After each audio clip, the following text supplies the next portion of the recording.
Welcome to Tim Black's Blacklist. Today, racist Orlando police.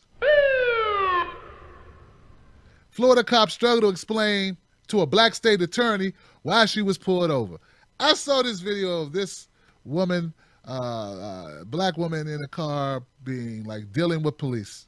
And it was very uncomfortable for them when they realized that they pulled over the wrong person.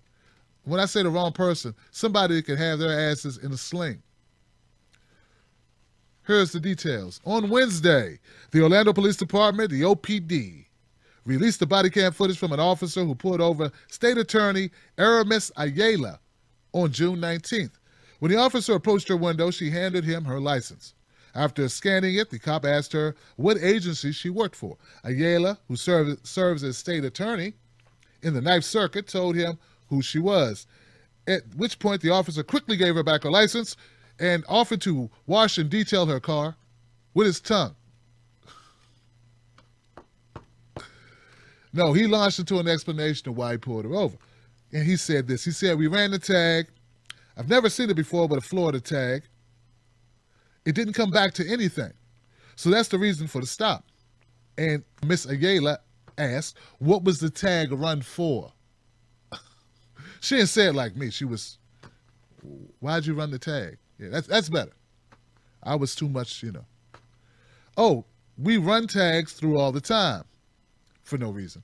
Whether it's a traffic light or for no reason, and that sort of stuff or no reason, and how we figure out if cars are stolen and that sort of thing," the officer said, adding that her windows were really dark. "I don't have a tint measure, but that's another reason for the stop."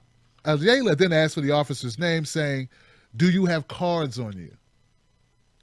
The officer informed Ayala that he was not driving his own car and offered to write down his name for her.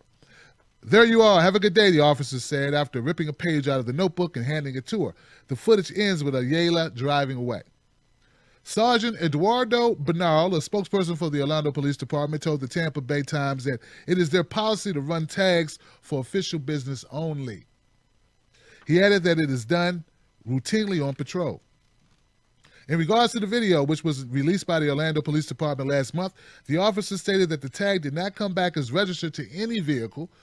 Bernal told the Tampa Bay Times, "As you can see in the video, the window tint was dark and officers would not have been able to tell who or how many people were in the vehicle."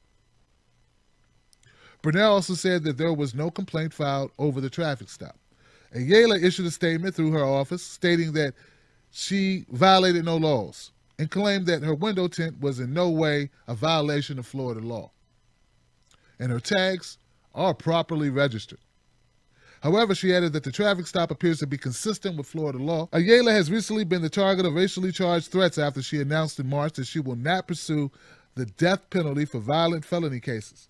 Since then, Ayala has received a noose in the mail, and the assistant finance director of the Seminole County Clerk, Court, and Comptroller's Office wrote a message on Facebook that called for Ayala to be hung from a tree. The assistant finance director at the Seminole County Clerk of Court and Comptroller's Office wrote a message on Facebook that called for Ayala to be hung from a tree. The assistant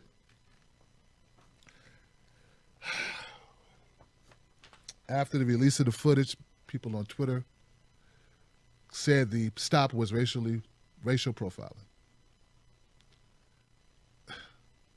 I wonder why I wonder why people think racial profiling is a problem. I wonder why. I mean, it hardly ever happens, right? One of the things I've learned is that there are a lot of people out there who don't understand at all what goes on in this country. We have somebody in official capacity that writes publicly to a person with power. Hang her from a tree. And people say, "Tim, there's no such thing as white privilege. There's no such thing. Racism is just a myth." You got jackasses like Larry Elder telling you racism is just a myth. It don't exist. You need to just get over yourselves. Look, I don't know if these guys were racially profiled, but it sounds like they did. Come on. That's what they do. It happens so often, it's not even a thing anymore. It's not even a thing. It's just the thing. It's not a thing. It's the thing. Driving while black has been around forever. Before it was driving while black, it was walking while black. Then before then, it was existing while black. Do you understand? Do you get it? Some people say they get it. They don't get it. They do not get it. Get it. Now, what I would like is these officers to, I don't know. Like I said before in the previous segment, we have a systemic problem with racism. We have a systemic problem in the training of our officers. They are there to make money for the state, period. The tent was dark, well, and also the person in the car was dark. Hence the stop. For that and for all the other reasons listed in this video, this shitty officer is on my blacklist.